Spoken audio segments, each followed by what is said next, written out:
بلا تکلف talk show کے ساتھ طاہر گورا آپ کی خدمت میں حاضر ہے۔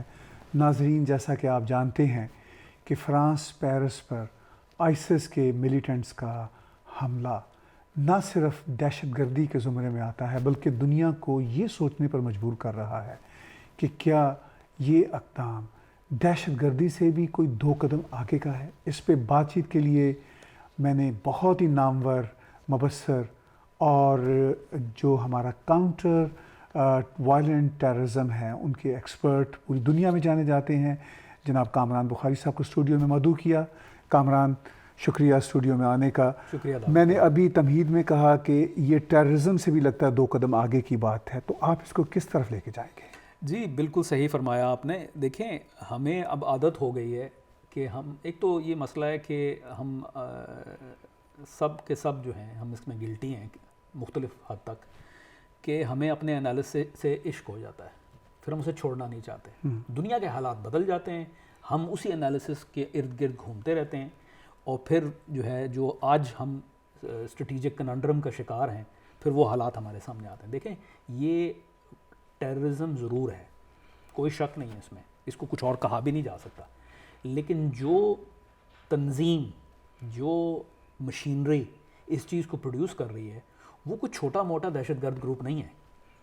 دیکھیں نا، اگر جس گروہ کی ہم بات کر رہے ہیں داعش، اگر وہ علاقے پہ بھی قبضہ کیے ہوئے سیریا اور عراق کے اندر، وہاں پر جو ہے کبھی پسپائی ہوتی ہے، کبھی وہ ایڈوانس کرتے ہیں، لیکن ان کا جو کور ایریا ہے اس کے اوپر وہ قابض ہیں، اور اتنے عرصے سے قابض ہیں، آئل ایکسپورٹ کر رہے ہیں، علاقے چلا رہے ہیں، اور اس کے بعد ان کو وہ مختلف فرنٹس کے اوپر لڑ بھی رہے ہیں، اور پھر ٹرانس کانٹیننٹل اٹیکس کرتے ہیں، بیروت کے اندر کرتے ہیں۔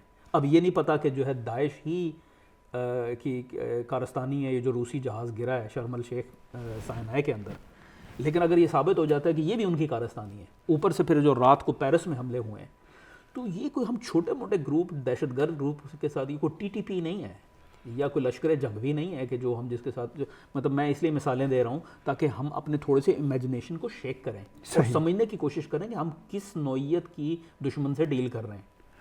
یہ جو دشمن ہے، یہ اس کے پاس، میری اپنی ناقص رائے میں تو یہی میں کہوں گا کہ نہ صرف یہ ایک conventional army multi divisional force کے تحت آپریٹ کر رہا ہے، بلکہ ان کی حرکتوں سے تو یہ ثابت ہوتا ہے کہ ان کے پاس بہت زیادہ انٹیلیجنس کے بھی جو ہے نا وہ ٹریڈ کرافٹ ہے اور سکلز ہیں۔ جب کامران بخاری صاحب آپ ان کی کیپیبلٹیز کی، ایکسپرٹیز کی بات کرتے ہیں تو ہماری مسلمان کمیونٹی، چاہے وہ ویسٹ میں رہتی ہو چاہے مسلمان ملکوں میں بستی ہوں، ایک طرف تو وہ پریشان ہو جاتے ہیں کہ اس سے ان کمیونٹیوں کا نام خراب ہو رہا ہے یا ان کے فیتھ کا نام خراب ہوتا ہے، مگر دوسری طرف ایک کانسپیریسی تھیوری آ جاتی ہے، وہ یہ کہتے ہیں اگر اتنی بڑی کیپیبلٹیز ہے تو ہو نہ ہو ان کو امریکہ یہ مدد کر رہا ہوگا یہ سب کچھ کرنے کے لیے، تو اس کو آپ کیسے دیکھیں گے؟ دیکھیے، یہ ایک بہت بڑا عالمیہ ہے۔ آپ کے شو میں پہلے بھی میں اس کے اوپر ہماری گفتگو ہو چکی ہے، میں پھر سے دہراؤں گا کہ یہ ایک زہر ہے، یہ ایک زنگ ہے جو ہمارے اعصاب پہ، ہماری انٹلیکٹ پہ اور ہمارے دلوں میں جو ہے وہ فکسیٹ ہوا ہے۔ اس کو جب تک ہم خود خارج نہیں کریں گے نا تو ہمارے حالات تبدیل نہیں ہوں گے۔ ہمارے ہاں کہا جاتا ہے کہ کان کو سیدھے طریقے سے پکڑا جائے، ہمیں ٹیڑھے طریقے سے پکڑنے کی عادت ہے، اور ہمیں وہ جو لمبی چوڑی کنسپریسی تھیریز ہیں ان پہ ہمیں ایمان زیادہ ہے، اور جو سیدھا اور سمپل جو انالیسس ہوتا ہے اس کی طرف ہمارا جو ہے وہ دھیان ہی نہیں جاتا۔ اگر کوئی بات کرتا ہے تو ہم اس کو کہتے ہیں جی کہ یہ تو پتہ نہیں کیا مطلب کوئی فارسی بول رہا ہے یا کچھ چائنیز بول رہا ہے جو ہمیں سمجھ نہیں آ رہی۔ تو ہمیں یہ سمجھنے کی ضرورت ہے کہ تمام قوتیں، چاہے وہ ریاستی ہیں یا غیر ریاستی ہیں، ان کے پاس اپنی مختلف نوعیت کی قوت ہوتی ہے۔ اب اگر کوئی یہ کہتا ہے کہ جی سیریا کے اندر کچھ اسلحہ دیا گیا تھا امریکہ اور دوسرے ممالک کی جانب سے، اور وہ دیا گیا تھا فری سیرین آرمی کو، یا پھر یہ ہے کہ وہ فری سیرین آرمی سے ہوتے ہوئے آرارا شام تک پہنچ گیا، جو کہ ایک باغی گروپ ہے جس کا نہ القاعدہ سے اور نہ ہی سلفی جہادی ہے، لیکن نہ القاعدہ اور نہ داعش سے اس کا تعلق ہے، وہ دشمن ہے ان کے، وہاں سے ہوتے ہوئے وہ داعش تک وہ اسلحہ پہنچ گیا، تو یہ بات تو سمجھ میں آتی ہے، یہ کوئی کنسپیریسی تھیوری نہیں ہے، یہ سمجھ میں آتی ہے۔ لیکن اگر اس کو ہم چھوڑ کر تو ہم یہ کہیں جی تو امریکہ نے ان کو تیار کیا تھا، یہ اٹیک بھی امریکہ نے کروائے ہیں. یہ جو ہے یہ جو کوئی خفیہ ہاتھ ہے, کوئی ہڈن ہینڈ ہے, کوئی ڈیپ اسٹیٹ ہے, یا ڈیپ اسٹیٹ ہوتے ہیں لیکن اس طرح آپریٹ نہیں کرتے. تو وہ تو مطلب ایک لاسٹ کاز ہے. اور فرینکلی اسپیکنگ میں اتنا وقت ضائع نہیں کرنا چاہتا, چونکہ آپ کے پروگرام میں آیا ہوں, آپ نے سوال کیا ہے تو میں اس چیز کو ایڈریس کر رہا ہوں. لیکن میں جو لوگ کنسپریسی تھیوری میں انڈلج کرتے ہیں ان کو میں ہوپ لیس سمجھتا ہوں. آپ ان کو ہوپ لیس سمجھتے ہیں, مگر یہ جو پیرس کا واقعہ ہے, یہ واقعہ آپ کو کیا انڈیکیٹ کر رہا ہے کہ میسج کیا دینا چاہ رہے ہیں؟ دیکھیں جی, ان کا میسج بڑا کلیئر ہے اور یہی بڑا المیہ ہے کہ داعش جو ہے اور یہ صرف مسلمانوں کا پرابلم نہیں ہے, یہ پوری دنیا کا پرابلم ہے کہ داعش کی ہم ایڈیالوجی پہ بہت زور دیتے ہیں کہ جی وہ گلے کاٹتے ہیں, وہ عورتوں کے اوپر تشدد کرتے ہیں, وہ لوگوں کو جو ہے مطلب مسلمانوں کے تکفیر کرتے ہیں اور پھر ان کو بھی مار دیتے ہیں, ظلم کرتے ہیں, بربریت کرتے ہیں. یہ سب کو پتہ ہے. اس ڈھول کو بار بار پیٹنے سے ہمیں اس کے بارے میں مزید علم نہیں ہو رہا. یہ ایک پبلک نالج ہے. آپ گوگل کریں, آپ کو بے شمار چیزیں مل جائیں گی. سمجھنے کی جو فقدان ہے ہماری سمجھ میں وہ ہے کہ یہ جو کچھ کر پاتے ہیں یہ کس طرح کر پاتے ہیں, ان کے پیسے کس طرح چینل ہوتے ہیں. یہ بینکوں میں تو نہیں رکھا ہوا نا, ان کا فائنینشیل سسٹم کس طرح چلتا ہے, ان کی ٹریڈ کیسے چلتی ہے, یہ آئل جو ایکسپورٹ کر رہے ہیں یہ کس طریقے سے کر رہے ہیں. یہ جو باریکیاں ہیں یہ ہم سمجھ نہیں پاتے, نہ ان کی طرف ہم دھیان دیتے ہیں. گویا کہنے کا مقصد یہ ہے کہ ہمیں ان کی وہ انٹینٹ اور ایڈیالوجی پہ بہت زیادہ ایمفسس ہے, اور کیپیبلٹی جو ہے جو کہ بہت اہم ہے, جس کے بغیر آپ چاہے جتنی نیت رکھتے ہوں برے کام کرنے کی اور جتنی آپ کی کوئی بےہودہ قسم کی ایڈیالوجی ہو, اگر آپ کے پاس صلاحیت نہیں ہے تو آپ کچھ کر نہیں سکتے. القاعدہ کا اگزامپل ہمارے سامنے ہے. صحیح. القاعدہ ایک زمانے میں سب سے بڑا جو ہے وہ جہادی قوت ہوتی تھی, آج نہیں رہی. فرق کیا پڑا ہے؟ فرق یہ پڑا ہے کہ داعش نے اس سے زیادہ کیپیبلٹی دکھائی ہے. کیا القاعدہ داعش میں ایمرج نہیں ہو گئی؟ ایک سوال. دوسرا اس کے ساتھ یہ سوال ہے کہ کیا جو صلاحیتیں ہیں جن کی آپ بات کر رہے ہیں داعش کے پاس ہے, آئیسس کے پاس ہیں, وہ واقعی آپ جیسے ایکسپرٹس کی معرفت ہم سمجھنا چاہتے ہیں کہ ان کا بینکنگ سسٹم, ان کا ٹریڈ, یہ کیسے چل رہا ہے؟ کچھ آپ کو بات سمجھ آئی اب تک؟ دیکھیں یہ ایک ورک ان پروگریس ہے کہ کیسے کاروبار کرتے ہیں, ٹھیک ہے, آپریٹ کرتے ہیں, یہ ابھی ہم سمجھنے کی کوشش کر رہے ہیں. لیکن جہاں تک میں نے پھر سے کہوں گا ناقص عقل میری سمجھتی ہے, میں وہ آپ کے سننے اور دیکھنے والوں کے ساتھ شیئر کروں گا. لیکن اس سے پہلے میں وہ القاعدہ والا سوال آپ کا جو آسانی سے جو ہے نا جس کا جواب دیا جا سکتا ہے. دیکھیں لوگ روز القاعدہ سے ادھر آتے ہیں اور گروپوں سے جو ہے نا داعش میں آ جاتے ہیں, ٹھیک ہے, تو وہ تو ایک سلسلہ چلتا رہے گا. لیکن کیا پوری طریقے سے القاعدہ ختم ہو جائے گی, یہ کہنا ابھی ذرا مشکل ہے, کیونکہ القاعدہ جو ہے باوجود داعش کے جو مطلب ایکسپینشن سے, لیکن القاعدہ پھر بھی موجود ہے, یمن میں موجود ہے, مغرب میں موجود ہے, ساؤتھ ایشیا میں موجود ہے, تو جو ہے وہ ہے. ایون مشرق وسطیٰ میں بہت ساری جگہوں پہ موجود ہے, جارڈن میں, سیریا کے اندر جبہت النصرہ جو ہے وہ بڑی فعال آرگنائزیشن ہے جو کہ کارروائی کر رہی ہے. اب جہاں تک ہے کہ جی یہ داعش جو ہے کس طریقے سے آپریٹ کر رہی ہے, دیکھیں ان کے آپریٹ کرنے کا طریقہ کار جو ہے کوئی جادو نہیں ہے, کوئی مسٹری نہیں ہے.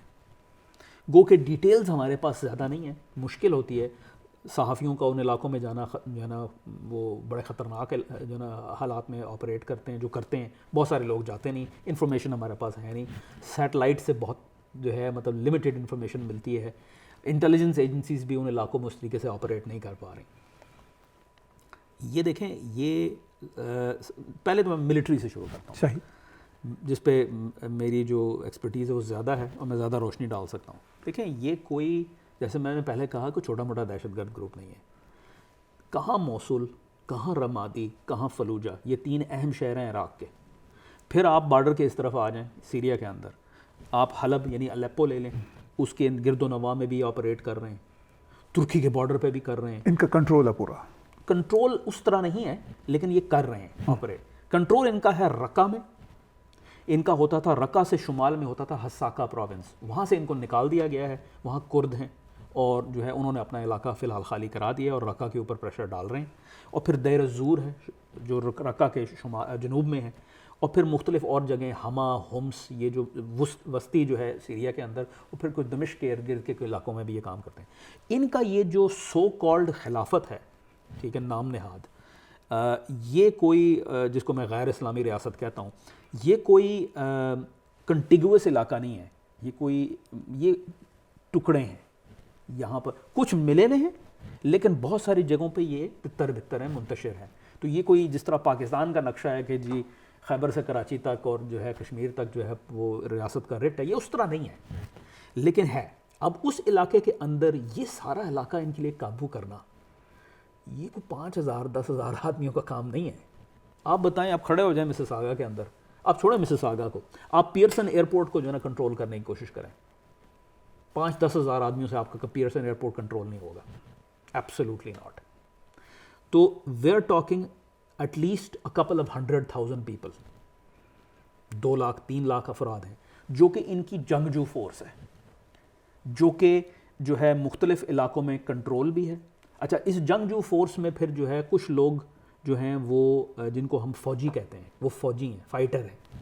کچھ لوگ پولیس کا کام کر رہے ہیں، علاقوں کو کنٹرول کر رہے ہیں، اسٹریٹ لائٹیں چلا رہے ہیں، جو چوری ڈکیتی، جو بھی لاء کا جو ہے جو بھی وہ جو ہے ان کی بیہودہ ویو ہے شریعہ کا، جو کہ اس کو نافذ کرنے کی کوشش کر رہے ہیں، وہ کر رہے ہیں. پھر ان کے انٹیلیجنس سروس ہے، وہ بھی چاہیے ان کو. پھر ان کو جو ہے مطلب آپ غور کریں کہ ایک عام شہر کے اندر کتنی ضروریات ہوتی ہیں، وہ ساری ضروریات پوری ہو رہی ہیں. پھر ان کے پاس ایک سویلین کاڈرے بھی ہے جو کہ ایڈمنسٹریٹرز ہیں، جو کہ فوجی نہیں ہیں، ٹیکس کلیکٹر ہے، پوسٹ مین ہے، جو ہے نا جو ان کے کوئی بینکنگ سسٹم ہے، وہ سارا کچھ چلا رہے ہیں بیٹھ کے. یہ بہت بڑی طاقت ہے. ان سب کو چلانا ایک سینٹرلائز طریقے سے یہ ایک بڑے سوفسٹیکیٹڈ انسٹیٹیوشن کی نشاندہی کرتا ہے. اس کا مطلب یہ ایک ریاست کے طور پر بیہیو کر رہے ہیں، بالکل، اور ایسی ریاست جس کو دنیا نے تسلیم نہیں کیا، اور نہیں کرنا نہیں چاہیے، اور کرنا بھی نہیں چاہیے. اور مگر اس ریاست کو، یا اس کو ہم غنڈہ گرد جو ریاست ہے، اس کا سدباب کیا ہوگا؟ دیکھیں اس کا سدباب کا مسئلہ، اگر میں 2 منٹ آپ کے باقی وہ پچھلے سوال کو ریپ اپ کر لوں. دیکھیں ان کا جو آئل جو تو ہمیں سمجھ میں آیا ہے، یہ دیکھیں انہوں نے ایک علاقے میں گئے جہاں پہ تیل کا ذخیرہ تھا، ایک آئل ویل تھا، ڈرلنگ سٹیشن تھا جو ریاست چلا رہی تھی، ان کی آئل کمپنی چلا رہی تھی. اب کچھ لوگ تو بھاگ گئے، لیکن کہاں جائیں گے بھاگ کے؟ لوگوں کے بڑے بڑے خاندان ہیں، علاقے ہیں، ایسے چھوڑ چھاڑ کے تو نہیں ہوتے نا. ہر شخص جو ہے وہ مہاجر بننے کے لیے تیار نہیں ہے، بے گھر ہونے کے لیے تیار نہیں ہے، IDP بننے کے لیے تیار نہیں ہے. وہ ان کیسا بن جاتا ہے؟ وہ کہتے ہیں جی کہ اچھا اب یہ آ گئے، ہمیں اسد کون سا پسند تھا، یہ تو چلو پھر سننی ہے، ٹھیک ہے، تو ان کو ہم برداشت کر لیں گے. کیوں؟ کیونکہ ٹریڈ آف ہوتا ہے. اچھا یار تم اس آئل ڈپارٹمنٹ میں کام کرتے تھے، تمہارا کام تھا روز جو ہے آئل پروڈکشن کرنا، تمہیں کتنی تنخواہ مل رہی تھی؟ بھائی سر اتنی مل رہی تھی. اگر ہم تمہاری تنخواہ بڑھا دیں تو وہ کہتا ٹھیک، میں پہلے ان کے لیے کام کرتا تھا، وہ بھی جو ہے ایک ظالم حکومت تھی، اب آپ کے لیے کام کروں گا، آپ بھی ظالم ہے لیکن آپ کے منہ پہ نہیں کہوں گا کیونکہ میرا گلا کٹ جائے گا، تو میں چپ کر کے کام کرتا رہوں گا. تو وہ جو ٹیلنٹ ہے وہ اس کو انہوں نے پرزرو کر لیا. پھر بیوروکریسی بہت بڑی ہے، اس کے اندر کچھ لوگ اس تیل کو نکالنے کے لیے جو نا کام کر رہے ہیں، پھر اس کو جو ہے اپنا ٹرانسپورٹ کرنے کا کاروبار کر رہے ہیں، پھر اس کو بیچنے کا. پھر سب کو پتہ ہے کہ بھائی جو اسمگلنگ راؤٹس ہیں اور بلیک مارکیٹ ہے وہ کھلے عام ہے ہر ملک میں. ٹھیک، ڈرگ کا پرابلم میکسیکو کے بارڈر سے بھی تو ہے امریکہ کو. اگر اتنی بڑی سوفسٹیکیٹڈ ریاست جو ہے وہ نہیں کر پا رہی اس کا سدباب، کیونکہ بہت حد تک اس کو منیمائز کیا گیا ہے لیکن ٹوٹلی ایلیمنیٹ نہیں کیا. تو سیریا کے اندر تو جنگل کا قانون ہے، وہاں پہ تو جو ہے عام سے. پھر آپ جو ہے مڈل مین بہت ہیں، ٹھیک ہے نا. اب آپ ایک امپورٹر ایکسپورٹر ہیں، ترکی میں بیٹھے ہوئے ہیں، آپ چھوٹے پلیئر ہیں. جو بڑے پلیئر ہیں وہ آپ کی دکان ان کا مقابلہ نہیں کر سکتی، لیکن اچانک جو ہے داعش کہتی ہے آپ کو آ کے، ان کے کارندے آتے ہیں آپ کو کہتے ہیں کہ جی آپ ہمارے تیل کو بیچنے میں معاونت کریں، ہم آپ کو اتنا کٹ دیں گے. اچانک جو ہے آپ کے پاس اب ایک راستہ بن گیا ہے کہ میں اب بڑا پلیئر بن سکتا ہوں، ٹھیک ہے نا. وہ اگر آپ فاسٹ فوڈ کا لاجک لگائیں تو میں برگر کنگ تو نہیں کھول سکتا، نہ ہی میک ڈونلڈ کھول سکتا ہوں، ٹھیک ہے، لیکن میں ایک چھوٹی سی دکان تو کھول سکتا ہوں، اور اس کے ذریعے اگر میں آگے بڑھ سکتا ہوں تو میں کیوں نہ کروں. تو اس طرح کے لوگ معاون بہت مل جاتے ہیں ان کو. تو یہ ان کا جو ہے نا پیسہ بھی جو ہے نا پروسیس کرتے ہیں, ان کا ایکسپورٹس بھی کرتے ہیں, ان کو جو دیگر چیزیں اسلحہ چاہیے, اور جو ہے جب ان کو پتہ ہے کہ جو جو ترکی کی حکومت ہے وہ کوئی اتنی فعال نہیں ہے بارڈر کنٹرول میں, تو پھر تو راستہ بھی کھلا ہے, خطرہ بھی, جو پروبیبلٹی آف گیٹنگ کاٹ جو ہے وہ کم ہے, تو لوگ کیوں نہ کریں, پیسہ ہے نا. تو اس ساری صورتحال میں آپ مڈل ایسٹ کو یا آئیسس کو کس طرف جاتے دیکھ رہے ہیں؟ دیکھیں فی الحال تو آئیسس جو ہے, میں جو ہے ایک پرووکیٹو اسٹیٹمنٹ دینے لگا ہوں, میں سمجھتا ہوں کہ ISIS represents the most well organized fighting force among Arab Sunnis. مطلب ہم نے ریاستوں کی کارکردگی بھی دیکھی ہے, یمن کے اندر جو سعودی عرب اور جی سی سی ممالک اور سوڈان اور ادھر ادھر کے ملک جو کر رہے ہیں وہ ہمیں پتہ ہے. ہمیں یہ بھی پتہ ہے کہ ایجپٹ کی فوج کو جو ہے سائنائی میں کتنی دشواری کا سامنا ہے, وہ خاص خاطر, لیکن یہ ایک ایسی فورس ہے جس کا کسی حکومت کے ساتھ تعلق نہیں ہے. مطلب آبجیکٹیولی دیکھیں نا کہ وہ کر کیا رہے ہیں, ہمیں ان سے نفرت ہے, لیکن نفرت خالی نفرت سے ہمیں فائدہ نہیں ہو رہا, کیونکہ وہ طاقتور ہیں, ان کی طاقت کو کس طرح کم کیا جائے پہلے ان کو سمجھیں. تو میری سمجھ میں تو یہ ہے کہ یہ سب سے بڑی قوت ہے, اور یہ سب سے بڑی قوت جو ہے رہے گی جب تک کہ جو پولیٹیکل جیو پولیٹیکل سچویشن ہے وہ ٹھیک نہیں ہوگی. اور اس سے مراد کیا ہے کہ بوٹس آن دا گراؤنڈ. دیکھیں نا, فضائی حملوں سے, اسپیشل آپریشن فورسز سے, انٹیلیجنس آپریشن سے ایک حد تک ہی آپ ان کو غزن پہنچا سکتے ہیں. کر رہے ہیں نا, کتنے سالوں سے کر رہے ہیں, کچھ فرق نہیں پڑ رہا. اب تو فرانس میں بھی انہوں نے حملہ کر کے دکھا دیا کہ جی ہم علاقہ بھی کنٹرول کرتے ہیں, ہم سائنائی میں بھی کارروائی کرتے ہیں, ایٹ لیسٹ کلیم کرتے ہیں, اور جو ہے ہم حزب اللہ کے ٹھکانوں پہ بیروت میں بھی حملہ کر سکتے ہیں, عراق میں بھی کر رہے ہیں, اور اب دیکھیں اب ہم نے فرانس میں بھی حملہ کر دکھایا. یہ کیسے ہو رہا ہے؟ کوئی جادو کی چھڑی تو نہیں ہے نا, کوئی کیپیبلٹی کہیں سے آ رہی ہے نا. تو یہ جو جس طریقے سے آ رہی ہے, یہ اس کی وجہ یہ ہے کہ کوئی ان کو اپروٹ ان کی جڑوں سے نہیں کیا جائے گا جو سیریا کے اندر ہے. سیریا کے اندر ان کی جڑیں ہیں, جب تک وہاں سے ان کو اپروٹ نہیں کیا جائے گا ان کی کارکردگی میں خاطر خواہ کمی نہیں آئے گی, اور اس کے لیے بوٹس آن دا گراؤنڈ چاہیے. اب یہاں پہ بڑا مسئلہ ہے, بوٹس کس کے ہو؟ امریکہ کہتا ہے یار میں تو اب دوبارہ کسی بوٹس آن دا گراؤنڈ میں تو میں کارروائی میں نہیں جانا چاہتا. یہ ریجنل مسئلہ ہے, ریجن کی طاقتیں جو ہیں وہ قدم بڑھائیں, ہم ان کا معاونت کریں گے, ہم آپ کے ساتھ ہیں, آپ اپنا قدم بڑھائیں. اب ریجن میں کون ہے؟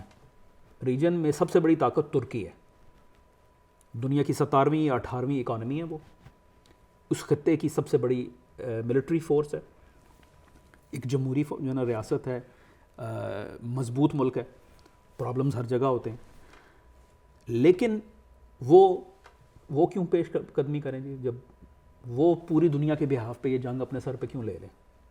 وہ یہ سوچتے ہیں جب ان کی طرف امریکہ تو ان پہ رلائے کر رہا ہے, وہ امریکہ کی طرف مڑ کے دیکھتے ہیں, کہتے ہیں بھائی ہم کیوں اتنی بڑی ذمہ داری لیں؟ کیوں؟ کیونکہ ہم وہ اپنا حال نہیں کرنا چاہ رہے جو پاکستان کا حال ہوا ہے, کہ ساری دنیا جمع ہوئی تھی سوویت یونین کو بھگانے میں, اور پاکستان ابھی تک بھگت رہا ہے اس کارروائی کو. آپ سب لوگ تو چلے جائیں گے, کوئی دوسری مصیبت آ جائے گی, پھر اس کی طرف بھاگ جائیں گے, فرانس بھی بھاگ جائے گا, سب بھاگ جائیں گے. ہم کہاں جائیں گے؟ ہم تو یہیں رہتے ہیں, یہ تو ہمارے لیے ایک پرماننٹ جو ہے نا درد سر ہوگا. پھر یہ ہے کہ چلے ہمیں کرنا ہے کچھ, لیکن ہمارا سب سے بڑا مسئلہ کرد ہے. آئیسس اتنا بڑا مسئلہ ہمارے لیے فی الحال نہیں ہے, کیونکہ کرد ہمارے بارڈر پر ہیں, آئیسس ان کے جنوب میں ہے. لیکن کرد کوئی شاید وائلنٹ کوئی فورس تو نہیں ہے جس طرح آئیسس ہیں, وہ تو اپنی انڈیپینڈنس کی بات کر رہے ہیں. ہاں, تو جو ہے نا کوئی ملک کسی کو انڈیپینڈنس دیتا ہے؟ کوئی ملک اپنا حصہ جو ہے وہ کہتا ہے کہ اچھا جی چلیں آپ میرا حصہ لے لیں, انڈیپینڈنٹ ہو جائیں. نہیں, اس طرح تو نہیں ہوتا نا, یہ نیشنل انٹرسٹ ہے ان کا. صحیح, غلط ہے, صحیح ہے, یہ ایک علیحدہ بات ہے, لیکن ہے تو صحیح نا. تو وہ ان کی جو پرائیورٹیز ہیں وہ کہیں اور ہیں. اچھا, پھر رہ کون گیا؟ پھر سب سے بڑی قوت ہے ایران. ایران جو ہے ایک شیعہ قوت ہے, وہ جیو سیکٹیرین جو لاجک ہے اس کو خراب کرتی ہے اگر وہ فرض کریں وہ کہیں کہ جی ہم کسی بڑے پیمانے پہ کارروائی کریں گے. ابھی بھی وہ جو کارروائی کر رہے ہیں, ایڈوائزر, اسپیشل فورسز, کمانڈوز, جو بھی ان کے IRGC کے لوگ کام کر رہے ہیں, انٹیلیجنس کے لوگ کام کر رہے ہیں, اور جو انہوں نے شیعہ ملیشیاز جمع کر کے جو ہے نا پوری دنیا سے جو ہے نا جمع کر لی ہیں فائٹرز, تو اس کے خلاف اتنی جو ہے وہ نفرت ہے. اور جتنا زیادہ یہ شیعہ سنی ہوتا ہے اتنی زیادہ جو ہے داعش اس کا فائدہ اٹھاتی ہے. تو تو ایران بھی کچھ نہیں کر سکتا. پیچھے رہ گیا سعودی عرب, امارات, قطر, باقی تو اور کوئی نہیں ہے نا. ایجپٹ تو بے حال ہے کیونکہ وہ تو خلیجی ممالک پہ انحصار کر رہا ہے اپنی جو ہے نا فائنینشیل سچویشن کے لیے. یہ ملک جو ہیں اول تو یہ اسد حکومت کا تختہ الٹانا چاہتے ہیں. کیوں؟ کیونکہ وہ ایران کو کمزور کرنا چاہتے ہیں, اور اس چکر میں اگر آئیسس جو ہے اسد حکومت کے لیے درد سر ہے تو ٹھیک ہے, ہم ان کے بھائی نہیں ہیں, ہم ان سے جو ہے نا معاونت نہیں کر رہے ڈائریکٹلی, لیکن اگر وہ موجود ہیں تو ہمارا فائدہ ہو رہا ہے. ان کا موقف یہ ہے. پھر یہ ہے کہ ان کی اپنی فوکس, اپنی فوجیں ہیں وہ یمن میں بیٹھی ہوئی, جو وہاں پہ بھی جو کھچڑی پک رہی ہے وہ آپ کے سامنے ہے, اس کی ڈیٹیل میں نہیں جاؤں گا. تو اس کا مطلب یہ ہوگا کامران بھائی صاحب, بڑا یہ پیچیدہ مسئلہ ہے. اس میں اگر ایک منٹ آپ اور دیں, روس آ گیا. روس بھی جو ہے وہ کوئی انٹرسٹڈ نہیں ہے کہ جی وہ اپنا ایک تو وہ اسد حکومت کی میں بھی اتنا انٹرسٹڈ نہیں ہے. اس کا مفاد یہ ہے, یہ امریکہ کے لیے ایک بہت بڑا مسئلہ ہے. ہم امریکہ کو کہتے ہیں کہ جی ہم اس مسئلے کو حل کر سکتے ہیں آپ کے لیے کیونکہ ہمارے روابط ہیں اسد کے ساتھ, لیکن آپ یوکرین سے ہٹ جائیں. وہ وہاں ڈیل چاہتے ہیں, وہ وہاں ڈیل چاہتے ہیں, وہ ان کے لیے زیادہ اہم ہے. کرد جو ہیں جنہوں نے علاقہ چھینا ہے آئیسس سے, واحد گروپ ہے جنہوں نے چھینا ہے, جو واحد بوٹس آن دا گراؤنڈ ہے, ان کو آئیسس سے لڑنے سے دلچسپی نہیں ہے. وہ اپنا علاقہ بنانا چاہ رہے ہیں, وہ اپنا کردستان بنانا چاہ رہے ہیں سیریا کے اندر, وہ ان کی پرائیورٹی ہے. ہاں اگر اس کے راستے میں آئیسس آتی ہے تو پھر وہ ان سے لڑیں گے, لیکن اگر وہ کردستان سے ہٹ کے کسی علاقے میں تو وہاں وہ فورسز کیوں بھیجیں گے؟ کوئی اپنی فورسز کو ضائع کیوں کرے گا؟ اوپر سے رہ گئے جو باقی جو ریبلز ہیں, جن کو ہم ماڈریٹ ریبل کہتے ہیں انگریزی میں, ٹھیک ہے, وہ جتنے ماڈریٹ ہیں وہ ہم سب کو پتہ ہے, وہ سارے کے سارے جو ہے تو نہیں, لیکن بیشتر ان میں سے جو ہے نا سلفی جہادی ہیں. آر الشام, جیش الاسلام, فتح الاسلام, فلانا اور ڈھمکانا, یہ سب کے سب سلفی جہادی ہیں. وہ آئیسس سے نفرت ضرور کرتے ہیں, القاعدہ کے ساتھ ان کا کوئی شیڈی قسم کا ریلیشن شپ ہے جبہت النصرہ کے ساتھ, لیکن یہ ہے کہ ان کا فوکس بھی اسد کا حکومت گرانا ہے, تختہ الٹانا ہے. کیونکہ آئیسس تو اپنی سو کالڈ خلافت بنا بیٹھا, ان کے ہاتھ کیا آیا, وہ اپنی بنانا چاہ رہے ہیں. اب اس وقت ریس لگی ہوئی ہے آئیسس, القاعدہ اور باقی کہ جی دماسکس میں پہلے کون پہنچے گا. تو آئیسس سے کون لڑ رہا ہے؟ میں نے اس لیے عرض کیا کہ یہ بہت پیچیدہ مسئلہ ہے اس حوالے سے کہ ویسٹ بھی اس میں اس طرح اس کو کاؤنٹر کرنے کے لیے کردار ادا نہیں کر رہا. جو ریجنل فورسز ہیں یا تو وہ کمزور ہیں یا ان کے اپنے اپنے انٹرسٹ ہیں. مگر ہم نے کل دیکھا پیرس میں آئیسس نے حرکت کی, اس سے پہلے بھی فرانس میں آئیسس کے ملیٹنٹس حملے کر چکے ہیں, کئی مغربی ممالک میں واقعات ہو چکے ہیں. خود مسلم دنیا اس ٹیررزم کی شکار ہے. چلیے مسلم دنیا تو شاید اتنی کیپیبل نہیں ہے ان کو ہینڈل کرنے میں, مگر یہ مسئلہ وہاں ریجنل نہیں رہا, وہ تو اب واضح طور پر فرانس میں کل ثابت ہو گیا, امریکہ میں ثابت ہو سکتا ہے, کینیڈا میں خدا نہ کرے ایسا واقعہ ہو سکتا ہے. اگر ایسی صورتحال ہے تو پھر کیوں دلچسپی دنیا کی حکومتوں کو نہیں بن پا رہی کہ آئیسس کا کلا کما کیا جائے؟ کیونکہ دیکھیں آئیسس جو ہے وہ اب آپ کو جو ہے وہ بیسکلی ہر ملک اور ہر ریاست جو ہے وہ اپنی پرائیورٹی لسٹ ہے اس کے پاس. آئیسس ان کی پرائیورٹی لسٹ پہ کہاں ہے وہ ڈپینڈ کرے گا. ایک اجماع نہیں ہو پا رہا, چلیں اجماع ہو بھی جاتا ہے, پھر وہ ہوتا ہے جی پہلے آپ, ہر کوئی کہتا ہے میں کیوں اس میں چھلانگ لگاؤں. صحیح, کوئی انیشیٹو نہیں لینا چاہتا. اچھا لیٹس سے مفروضے کے طور پہ اس چیز کو ہم تھوڑی دیر کے لیے for the sake of argument یہ بات کرتے ہیں کہ یہ جو فرانس میں واقعہ ہوا ہے اس نے واقعی ہی مغرب کو ہلا دیا ہے.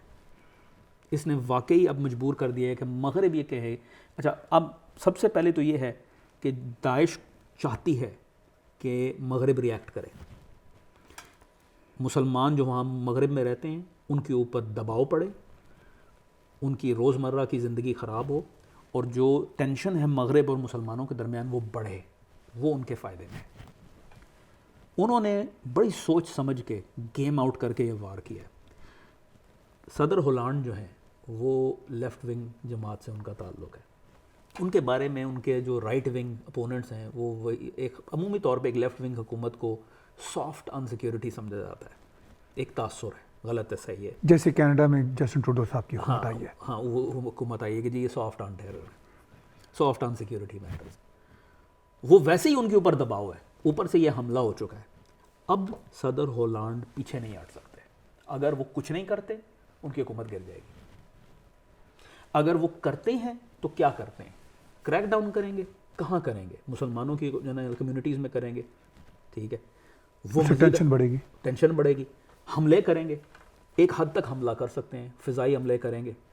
سب سے پہلے وہ جائیں گے جرمنی کے پاس اور برطانیہ کے پاس, اور وہ کہیں گے جی امریکہ کے پاس چلتے ہیں. امریکہ کہتا ہے بھائی دیکھو